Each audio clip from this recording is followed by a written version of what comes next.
Where there's a will, there's a way. Quite literally. Will Tidwell, a younger gentleman. I wish I didn't have this big heart. People just do nothing but hurt me. Anybody can dream the dream. Anybody can have a goal, but see, you're gonna be a neighborhood hero. You just keep shining, young king. The ones you try to look out for the most, the clients you try to give a discount to, the clients you try to cut a few corners for, the clients you try to help out, the one you break down your prices and let them pay you in payments for, or whatever the case may be, the one you just try to do right by. Those are the clients that work the hell out of you the most. Those are the clients that want you to jump over the moon and the stars for them, and they have no type of compensation to show or to thank you for all of the work that you put in for them. Or those times where you have a certain agreement with a client and they know this is what they're paying for, but then they try to get stuff done outside of that agreement and then get mad when you have to upcharge them. And I think that's why it's so important to lay out from the beginning what it is that you're going to be doing for that client, especially if you're in a service-based business. What it is you're going to be doing, what that money, that monthly fee that they're paying, or whatever the case may be, however they're paying you, what does that cover? How long does it cover it for? And what is included and what's not included? So there's no confusion. You're probably asking me this. What do I mean by that? Why am I talking about this? Because I want all my business owners and all my professionals out there to have a brain to understand this.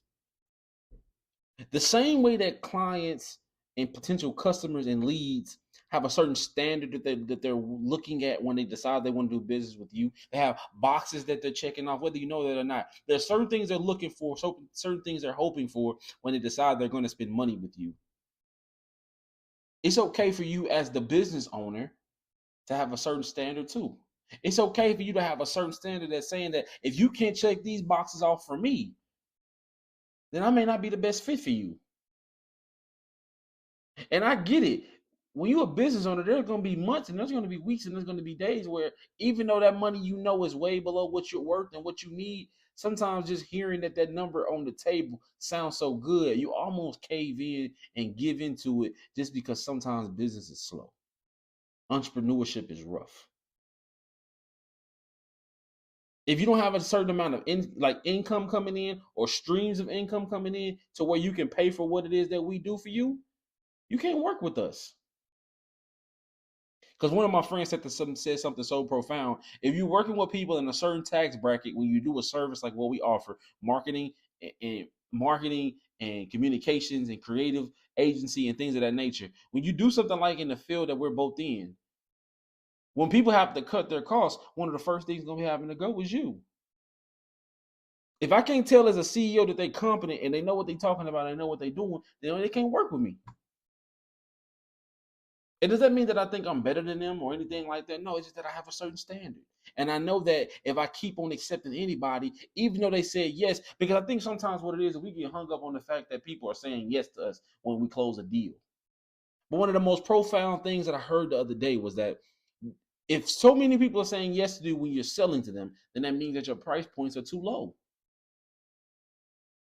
If you're not getting a certain amount of no's and a certain amount of that's out of my budget, if you're not getting enough of those, that lets you know two things. Your price point isn't high enough and you're not reaching a certain quality or a certain caliber level of client that you need to be reaching. Which is why your business can't grow the way it needs to grow.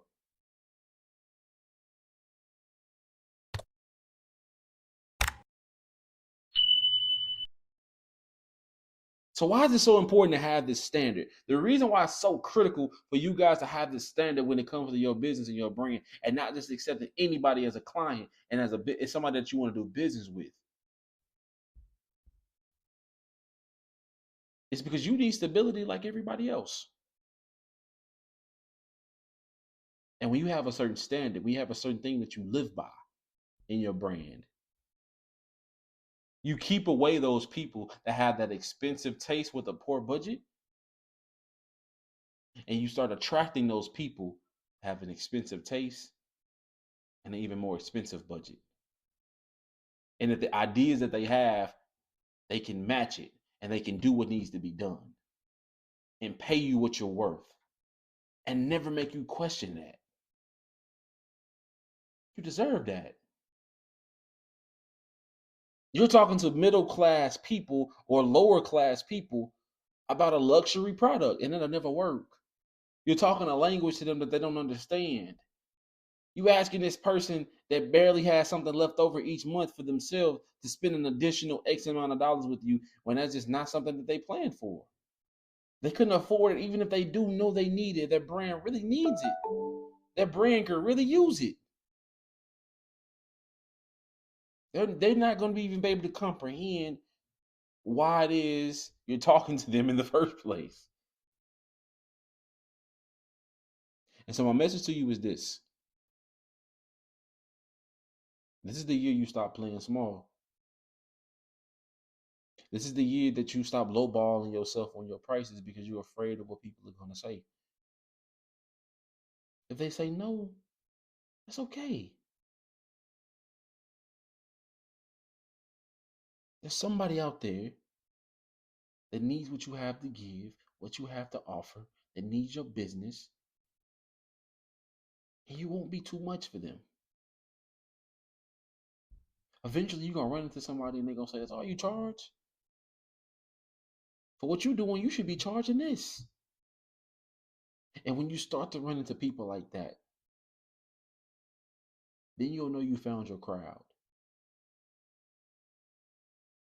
This is the year we're not afraid of rejection anymore. We're not afraid of people not being able to see our value anymore. That's their problem, not yours. Because because reality, the problem was never your services. It was never your business. Not to say that you don't need to work on the business. Not to say that you don't need to clean some things up in the brand. But a lot of times we lowball ourselves. We lower our prices. We lessen the quality of our work because we're offering too much to people that can't afford us anyway. And it's the year we stop doing that.